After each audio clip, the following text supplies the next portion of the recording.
Before there were laws, there were still crimes. Before there were courts, there were still punishments.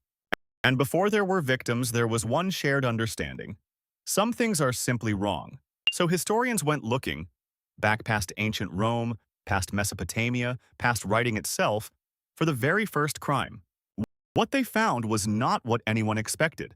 This matters to you, because every rule you follow, every law you obey, was built on one ancient decision about what a human being owes another. Every single one of the 8 billion people alive today lives inside a system of rules that traces its roots to decisions made before a single word was ever written down. And the first crime wasn't murder. It was something far stranger and far more human. Let's go back roughly 300,000 years to the first anatomically modern humans. These early humans lived in small bands, usually between 20 and 50 people.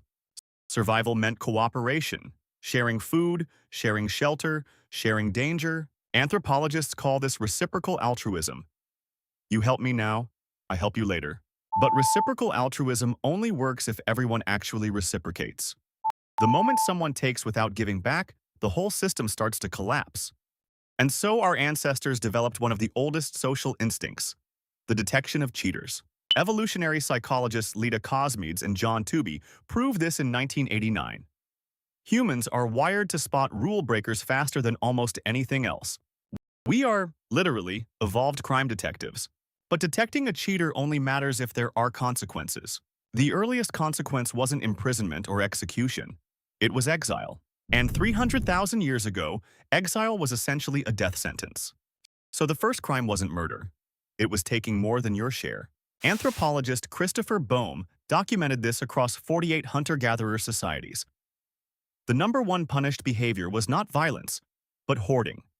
Taking more than your share, from food to mates to shelter, was the original sin of early human society. This makes sense when you understand what these bands actually needed to survive. Every calorie was shared. Hunter-gatherer societies practiced radical egalitarianism. A successful hunter didn't keep the meat. They distributed it because generosity was the only currency that mattered. Reputation was survival, and the worst reputation you could have was being a taker. Now, here's where it gets complicated. Around 12,000 years ago, humans began farming. Farming created surplus. For the first time in human history, someone could own more than they needed. That single shift rewrote what taking more than your share even meant. The crime that had defined human morality for 288,000 years suddenly became legal. The world's oldest written law code, the Code of Ur-Nammu from 2100 BCE, doesn't try to prevent hoarding. It protects property. Hammurabi's code from 1754 BCE, one of the most complete ancient law systems, devotes more rules to theft and property than to any other crime.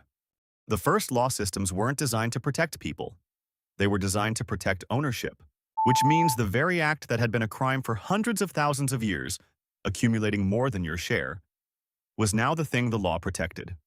And a new crime was born in its place, stealing from those who had accumulated. In just a few thousand years, morality had been quietly flipped upside down. The philosopher Jean-Jacques Rousseau saw this clearly in 1755. He called private property the beginning of inequality and the root of all social crime. He wrote, "The first man who, having enclosed a piece of ground, bethought himself of saying, 'This is mine,' was the real founder of civil society." But it's more complex than Rousseau admitted. Because property rights also enabled civilization, art, science, medicine. The same system that created inequality also created the world you were born into. So what defines a crime isn't nature. It's whoever holds the pen when the rules get written. And the rules have always been written by those who benefit from them. Here's what that means for you, right now. Every instinct you have about fairness, the anger when someone cuts in line, the discomfort when someone takes too much, that's 300,000 years of evolution talking. But every law you live under was written in the last 5,000 years by a very specific group of people, protecting a very specific set of interests. The first crime was taking more than your share. And for most of human history, every group of humans alive agreed on that. So here's the question. And there's no comfortable answer. If your instincts say hoarding is wrong, but the law says it's protected, which one do you actually trust? Your 300,000-year-old gut? or a 5,000-year-old document written by someone who already had more than their share. If this made you think, drop a comment below and subscribe for more videos like this.